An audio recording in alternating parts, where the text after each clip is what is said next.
भारत की पार्लियामेंट पर पोप शासन करते हैं, मुस्लिम तंत्र शासन करता है, कम्युनिस्ट शासन करता है, और शंकराचार्य जैसे मनीषी, संतों जैसे मनीषी के देश में है, उस देश में दुर्दशा। जहां प्रज्ञा होती है, जहां महापुरुषों के वचन मान नहीं जाते हैं, वहां ऐसी दुर्दशा होती है। कहां वेद वेदांतों के पारंगत शंकराचार्य और कहां पूर्व जन्म पुनर्जन्म अनास्था संपन्न। पूरे एशिया महाद्वीप को क्रिश्चियन महाद्वीप और भारत को क्रिश्चियन महाराष्ट्र बनाने का ठेका लेने वाला पोप, आज पोप का शासन छत्तीसगढ़ के जंगलों में है, घर घर में है, और शंकराचार्य का शासन क्यों नहीं है?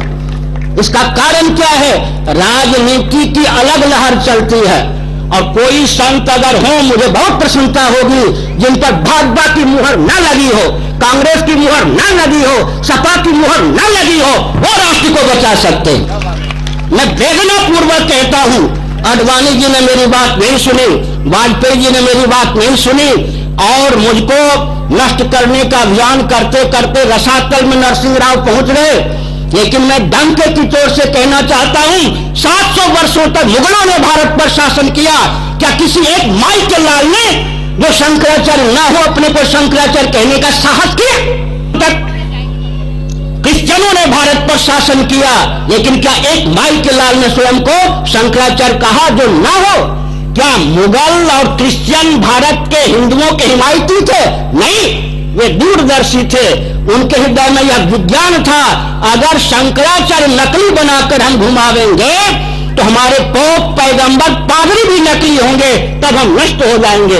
लेकिन हिंदू राजनेताओं को यह अकल नहीं है। दर्जन के दर्जन नकली शंकराचार्य, हुर्रियत के एजेंट, पोप के एजेंट, कम्युनिस्टों के एजेंट भारत में राजनेताओं के द्वारा घुमाए जा रहे हैं। जिनको जेल के शिकंजे में बंद होना चाहिए, वो शंकराचार्य बन के कूद रहे हैं। आप क्या धर्मराज्य की स्थापना करेंगे? आज देशभक्त को देशद्रोह का जो दंड मिलना चाहिए वो मिलता है। कौन पार्टी मुझको दंड नहीं देना चाहती है? मैं पूछना चाहता हूं, मैं क्या राष्ट्रद्रोही हूं? तो मैं संकेत करना चाहता हूं, छल बल डंके की चोट से विदेशी षड्यंत्र करें, भारतवर्ष के शासन तंत्र को झकझोर कर रसातल में फेंक दिया। एक भी भारत में ऐसा दल नहीं है जो सत्ता, लोलुपता, दूरदर्शिता से दूर रहकर केंद्र को संभाल सके। अब व्यास गद्दी पर भी विदेशी षड्यंत्रकारियों का आधिपत्य हो चुका है। व्यास गद्दी भी चरमरा जाएगी, राजगद्दी भी चरमरा जाएगी, देश गुलाम होगा। ऐसी गुलामी की स्थिति न आवे, मैं संकेत करना चाहता हूं। भारत आज क्रिश्चियन तंत्र, मुस्लिम तंत्र, कम्युनिस्ट तंत्र के अधीन है। कभी एक के अधीन था, 3-3 के अधीन है। इतना षड्यंत्र है, इतनी व्यूहरचना है, हिंदू समझ भी नहीं सकते कि कहां कहां से उन पर आघात है। एक विचित्र तथ्य है, आज जो भारत दिशाहीन है उसका कारण क्या है? हमारे श्री राजनाथ सिंह जी ने यह संकेत किया, उसको मैं कुछ गिने चुने शब्दों में आध्यात्मिक दृष्टि से व्यक्त करना आवश्यक समझता हूं। स्वतंत्रता संग्राम से लेकर अब तक भारतवर्ष में किसी आध्यात्मिक मनीषी के हाथ में नेतृत्व न रहना भारत के पतन का एकमात्र कारण। राजनेताओं ने छल बल डंके की चोट से आध्यात्मिक मनीषी के हाथ में देश का नेतृत्व न पहुंचे, इसका भरसक प्रयास किया, उसी का फल आज भारत को मिल रहा है। मैं गिने चुने शब्दों में संकेत करता हूं, सावधान। हिरण्यकशिपु के शासनकाल में, वेद के शासनकाल में, रावण के शासनकाल में, कंस के शासनकाल में, दुर्योधन के शासनकाल में और मुगलों के शासनकाल में, बौद्धों के शासनकाल में शासन तंत्र दिशाहीन हो गया था। लेकिन यहाँ के आध्यात्मिक मनीषी लोभ, भय, कोई भावुकता और अविवेक के चपेट में नहीं आए थे, इसलिए उन्होंने राष्ट्र को सुरक्षित रखा। एक उदाहरण देता हूं, माना कि ब्रह्मर्षि, देवर्षि, दधीचि, महर्षि की हड्डियों से बना हुआ अभिमंत्रित वज्र देवराज इंद्र के हाथ में हो, लेकिन देवगुरु बृहस्पति का वरद हस्त देवराज इंद्र को सुलभ न हो तो दैत्यों, राक्षसों, असुरों, उग्रवादियों, अराजक तत्वों से देवताओं की रक्षा करने में देवराज इंद्र भी समर्थ नहीं होते। स्वतंत्र भारत में क्रांति लाई गई जगत प्रकाश बाबू के द्वारा, लेकिन वह क्रांति उनके जीवन काल में दिशाहीन क्यों हो गई? वे त्यागी, तपस्वी, मनीषी, राजनेता होने पर भी आध्यात्मिक पुरुष नहीं थे। मैं राजनीति की स्पष्ट परिभाषा भी विश्व मंच पर दे देना उचित समझता हूँ। भारत और नेपाल जैसे हिंदू बहुल राष्ट्रों में राजनीति की क्या परिभाषा होनी चाहिए और संपूर्ण विश्व मंच पर राजनीति की क्या परिभाषा होनी चाहिए? भारत, नेपाल जैसे हिंदू बहुल राष्ट्रों में राजनीति की एकमात्र यह परिभाषा होनी चाहिए कि अन्यों के हित का ध्यान रखते हुए, इससे सुनिए, अन्यों के हित का ध्यान रखते हुए हिंदुओं के अस्तित्व आदर्श की रक्षा, देश की सुरक्षा और अखंडता के लिए प्रतिबद्धता, यह राजनीति की परिभाषा भारत और नेपाल में चरितार्थ होनी चाहिए। इस सिद्धांत में जिसकी आस्था हो वो भारत में चुनाव लड़े, सिद्धांत में आस्था नहीं है तो रसाकर में जाकर निवास करे। और विश्व मंच पर राजनीति का स्पष्ट परिभाषा होनी चाहिए। जिस देश में जिस वर्ग की बहुलता हो, जिसकी अल्पता हो, उसको देखते हुए अन्यों के हित का ध्यान रखते हुए अपने अस्तित्व आदर्श की रक्षा, इसकी सुरक्षा और अखंडता विश्व में राजनीति की स्पष्ट सार्वभौम परिभाषा होनी चाहिए, तब विश्व दिशाहीन होने से बच सकेगा। अब मैं राजनीति की परिभाषा भी किए देता हूँ। महाभारत और मनुस्मृति में राजनीति के लिए राजधर्म शब्द का प्रयोग हुआ है। मुसलमानों से पूछिए आपके यहाँ राजनीति की क्या परिभाषा है, ये दो शब्दों में कहेंगे। कुरान शरीफ की आस्था, मान्यता या भावना को भूतल पर उतारने की स्पष्ट प्रोसेस, प्रक्रिया, मेथड या विधा का नाम हमारे यहाँ राजनीति है। मुसलमानों के यहाँ राजनीति की परिभाषा क्या है? कुरान शरीफ की मान्यता को भूतल पर उतारने की स्पष्ट प्रक्रिया, प्रोसेस, मेथड या विधा। क्रिश्चियनों के यहाँ राजनीति की क्या परिभाषा है? बाइबल की मान्यता को भूतल पर उतारने की विधा, प्रोसेस, प्रक्रिया का नाम उनके यहाँ राजनीति है। हम हिंदुओं के यहाँ, आर्यों के यहाँ, वैदिकों के यहाँ, सनातनियों के यहाँ राजनीति की क्या परिभाषा है? सर्वेषां मंगलम भूयात्, सर्वे भवन्तु सुखिनः, वसुधैव कुटुम्बकम्, यह उदात्त सिद्धांत है। इसको पृथ्वी पर उतारने की शासकीय स्पष्ट विधा का नाम सज्जनों राजनीति है। अराजक तत्वों की बकौती का नाम राजनीति नहीं है। अराजक तत्वों की सत्ता लोलुप अदूरदर्शी अराजक तत्वों की बकौती का नाम राजनीति नहीं है। इसलिए हम एक संकेत करना चाहते हैं। वह संकेत क्या करना चाहते हैं सज्जनों? भले ही स्वतंत्रता संग्राम से लेकर अब तक किसी आध्यात्मिक मनीषी को राजनेताओं ने छल बल ढंग के चोट से भारत का नेतृत्व प्राप्त नहीं करने दिया, लेकिन हम अपने पूज्य गुरुदेव धर्म सम्राट स्वामी कर्पात्री जी महाराज का नाम लेकर कहते हैं, उनके अनुग्रह से पूरे विश्व में जो दिशाहीन व्यापार तंत्र और शासन तंत्र चल रहा है उसको पटल पलटने का हम अभियान चला देंगे।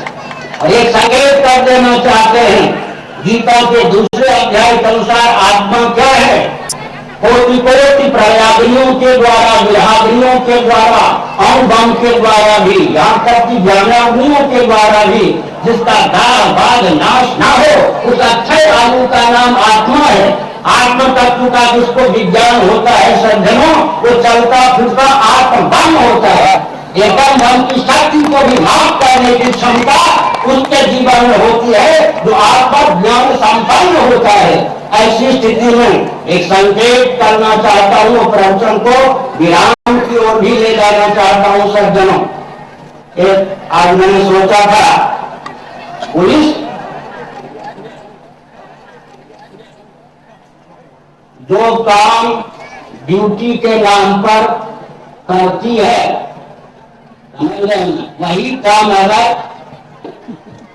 ये थानेदार ये सब जो काम ड्यूटी के नाम पर, कर्तव्य के नाम पर घर के बाहर करते हैं, अगर वही काम घर में करना प्रारंभ कर दें तो घर नरक बिना बने हुआ है।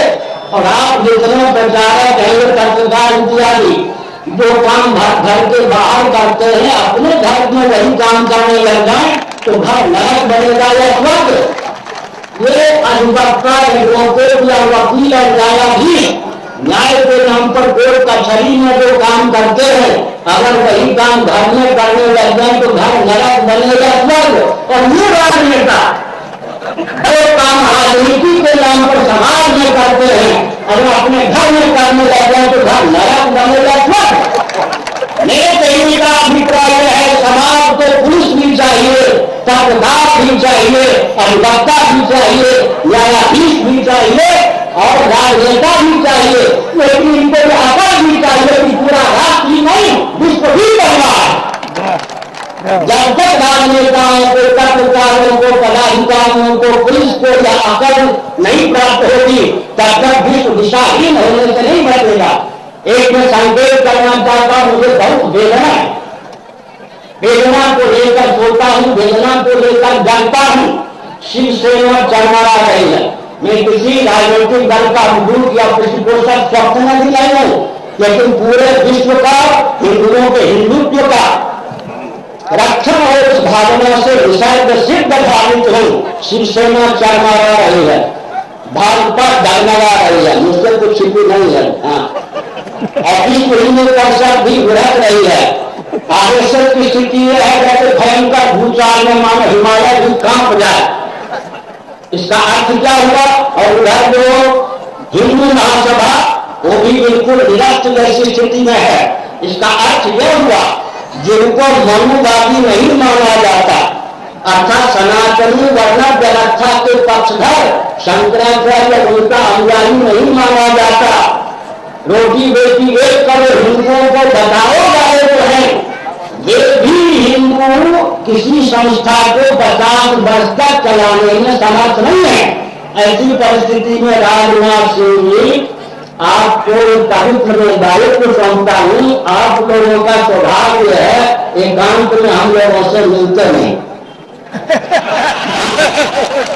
में ही मार्गदर्शन की चर्चा करते हैं। अगर एकांत में हम लोगों से मिले और राष्ट्र की एकता अखंडता के लिए, संपन्नता के लिए अभियान चलावे तो सारा विश्व आज भारत को गलत गुरु मानने के लिए बात है। क्या कारण है जी?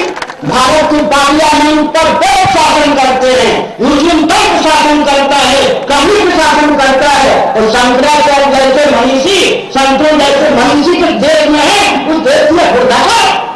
मुसलमान भी अच्छे होते हैं, जहाँ महापुरुषों के वचन मान नहीं जाते हैं, वहाँ ऐसी दुर्दशा होती है। कहाँ वेद वेदांतों के पारंगत शंकराचार्य और कहाँ पूर्व जन्म पुनर्जन्म अनास्था संपन्न।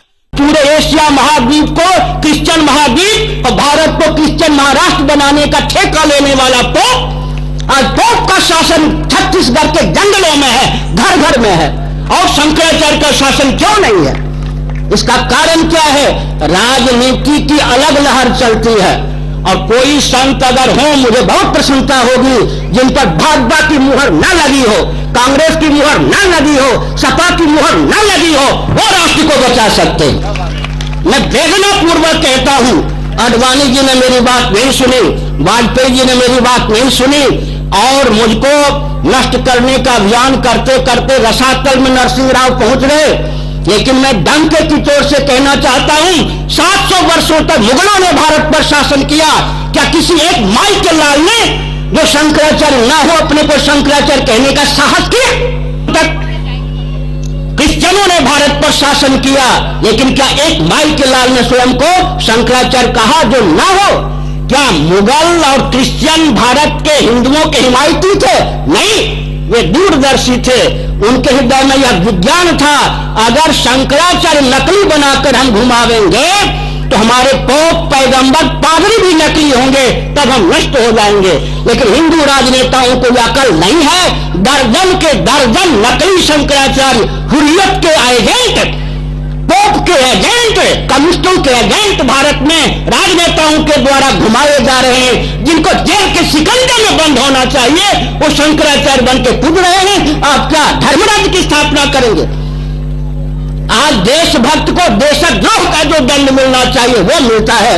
कौन पार्टी मुझको दंड नहीं देना चाहती है? मैं पूछना चाहता हूं, मैं क्या राष्ट्रद्रोही हूं? तो मैं संकेत करना चाहता हूं, छल बल डंके की चोट से विदेशी षड्यंत्र करें, भारतवर्ष के शासन तंत्र को झकझोर कर रसातल में फेंक दिया।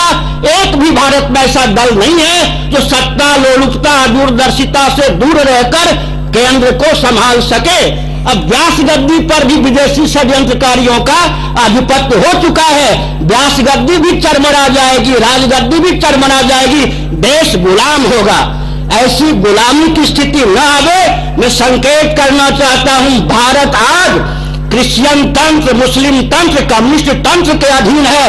कभी एक के अधीन था, तीन तीन के अधीन है। इतना षड्यंत्र है, इतनी गूढ़ रचना है, हिंदू समझ भी नहीं सकते कि कहां कहां से उन पर आघात है।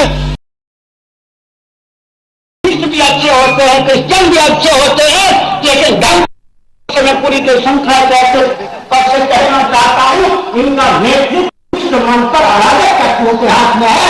इसलिए सचमुच के मुसलमान, कम्युनिस्ट और क्रिश्चियन पर भी विपत्ति है। अब 3-4 मिनटों में प्रवचन को विराम दो, सावधान, कभी प्रयास की ओर से आ रहा हूं। आप उचित समझें तो एकांत में नहीं मिले सभा में सुधार देता नहीं मिलेगी। अशोक सिंह जी कहते मार्गदर्शन दीजिए, उसका अर्थ होता है हमारे चरणों में फंसकर हमारा मार्गदर्शन लीजिए। अगर सचमुच में हमारा मार्गदर्शन चाहिए तो राष्ट्रीय पुरस्कार हमें संकेत करना चाहते हैं। माघ मेला शब्द का प्रयोग जब से किया गया प्रयाग में, तीर्थराज में, तब से वो सारा अस्तित्व समाप्त हो गया प्रयाग का। आपको पता है या नहीं पता हो, माघ मेला, इसी प्रकार इसको मेला का नाम मत दीजिए, महोत्सव।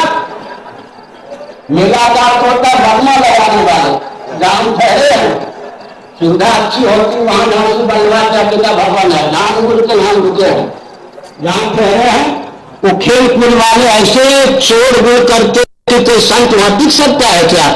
मेला का रूप देंगे, 2 वर्ष में ये व्यवस्था चरमरा जाएगी, फिर कौन इस मेला का लाभ उठाएंगे? ये संकेत कर रहा हूं। नास्तिकों के यहाँ शिविर लगेंगे, आस्तिकों को खदेड़ा जाएगा। अब ये 4 कुंभ का नाम आप लेते हैं, वहां जितने प्रामाणिक शंकराचार्य हैं उनको भगाने का प्रयास होता है और नकली अखबार को खरीद लेते हैं। उज्जैन में आचार्य लोग पीटे गए, जलाए गए, जेल में बंद किए गए। मेला का रूप देंगे तो यही सब होगा। और एक संकेत करते हुए बच्चन को विराम देता हूं, संभाल कर इसको दिशा दीजिए। केवल रुपया खर्च करने से नहीं होगा, योजना बनाइए, व्यू बनाइए। मैं एक संकेत करता हूं, तीर्थराज प्रयाग में अग्रवाल जी, सिंह जी, 2 सिंह है यहाँ पर, सिंह ही पर्याप्त है, 2 सिंह यहाँ पर है, दोनों सिंह सुनिए अग्रवाल जी। प्रयाग में क्या होता है, भोले भाले हिंदू, 8 लाख हिंदू हर माघ में त्रिवेणी में स्नान करते हैं। कुंभ के अवसर पर 5-5 करोड़ हिंदू, लेकिन वही क्रिश्चियनों की संस्थाएं साल भर लाखों डॉलर विदेश से मंगाकर हिंदुओं से लेकर क्रिश्चियन बनाती हैं।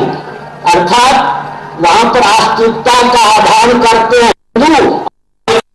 यहां पर शुरू हो गया है वो क्या है, नवाचार। क्रिश्चियनों ने जो उत्पाद शुरू किया है वो आप लोगों को विदित है या नहीं? आप लीला बनाते रहिए, कुंभ मनाते रहिए, लाखों रुपए खर्च करिए, संत महात्मा आएंगे, स्नान करेंगे, लेकिन लाभ उठना है क्रिश्चियनों की संस्थाओं को। वो 12 महीने व्यू रचना पूर्वक काम करेंगे। हिंदुओं के पास कोई व्यू रचना नाम की चीज नहीं है। इसलिए मैं सावधान करता हूं, इस मेले का नहीं, महोत्सव का दोहन क्रिश्चियनों के द्वारा न हो, नास्तिकों के द्वारा न हो, राष्ट्रद्रोहियों के द्वारा न हो। आपने जब से यह कार्यक्रम प्रारंभ किया, क्रिश्चियन बहुत सावधान हो गए और जो आप थानेदार पास इधर रखेंगे, जो क्रिश्चियनों को दबाना चाहे उसको ट्रांसफर करने के लिए आप बाध्य होंगे। ऐसी परिस्थिति में ये सारा क्षेत्र क्रिश्चियनों के चंगुल में फंस जाएगा। जैसा कि प्रयाग में त्रिपाठी इत्यादि सब क्रिश्चियन होकर पादरी बन के घूम रहे हैं, उसी प्रकार हिंदुओं के तीर्थ का दोहन विदेशी एजेंट वाले करेंगे। आज वृंदावन का अधिकार किनका है? जो ऊपर से स्टोन वाले कहे जाते हैं, अंदर से विदेशियों के एजेंट है, उनका है। आज पूरी किनके हाथ में चली गई?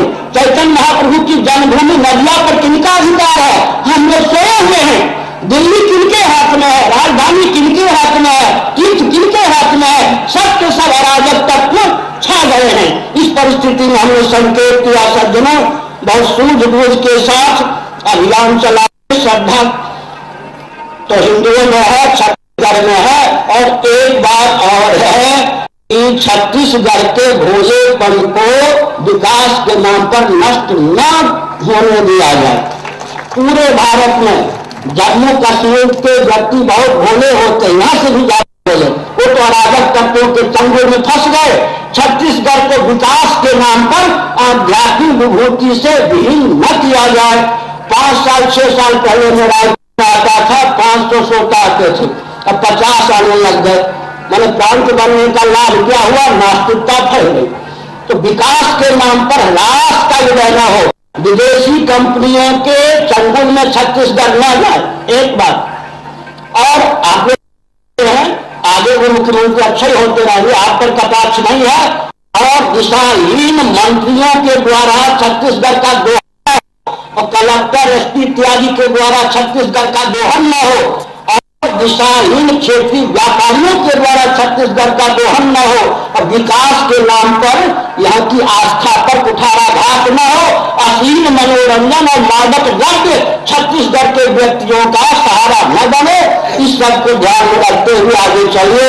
हमने श्री राजनाथ सिंह जी को एक संदेश दिया। मुझे बहुत गर्व है, शिवसेना के ठाकरे जी से हमारा नाम सुन के घबराते आते नहीं है। ठाकरे जी हों, सुदर्शन जी आते हैं, सुदर्शन जी हों, वाजपेयी जी हों, अडवाणी जी हों, आप हैं, और विश्व हिंदू परिषद का अशोक सिंघल है, ये वो कौन से हिंदू महासभा कि क्या कारण है कि हिंदुओं की कोई भी संस्था चल नहीं पाती है? कहाँ त्रुटि है? त्रुटि का अवलोकन करके उसको दूर कीजिए। सबको अभयदान देते हुए हमें घोषणा करते हैं, मुसलमान, क्रिश्चियन, पादरी, जो कोई हो, पारसी, सब अभयदान हम लोगों के द्वारा है। लेकिन ध्यान रखो, मानवाधिकार की सीमा में हिंदुओं को भी अपने अस्तित्व आदर्श की रक्षा का शाश्वत अधिकार प्राप्त है। जो हमारे अस्तित्व आदर्श के साथ खिलवाड़ करेगा वो भारत में टिक नहीं सकेगा, और विश्व मंच पर भी उसको टिक पाना कठिन होगा। भारत का अर्थ होता है सबको प्रश्रय देना, सबको सुखी बनाने वाला। संकेत किया, और हमको तो लोग बुलाते हैं जैसे पटरी मजबूत हो तो रेलगाड़ी चले। हमारा प्रवचन बुरा लगे तो अगले साल से मत बुलाइएगा, सीधी बात है। और मैं एक अपनी भावना बहुत धीरे से कहता हूं, अगर वो पसंद हो तो अगले साल से मैं आऊंगा, छत्तीसगढ़ को आऊंगा, यहाँ नहीं आऊंगा। चाहे मीडिया वाले हों, नेता तो सब ठीक ही हैं, चाहे संत हो, बुरा मत मानना कोई। अगर इस मंच पर चप्पल जूते की गति हुई तो मैं नमस्कार कर लूंगा मेला को। मेरे बस की बात नहीं है कि चप्पल जूते पहनकर लोग घूमे, वहां में आध्यात्मिक प्रवचन करूं, ये मेरे बस की बात नहीं है। मेरी विद्या सरस्वती हो पड़ेगी। मैंने हिमालय के सिद्धों के चरणों में रहकर विद्या अर्जित किया, पिताओं के द्वारा हुई, तो मैं इस मेला को हाथ जोड़ता हूं। हर हर महादेव। हम अपने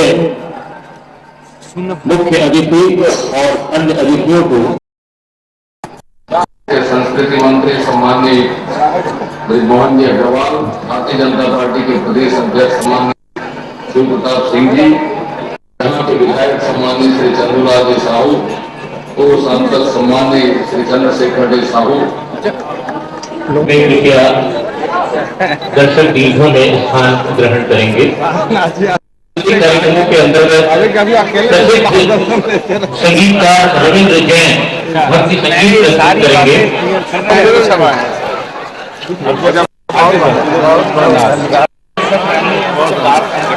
करेंगे।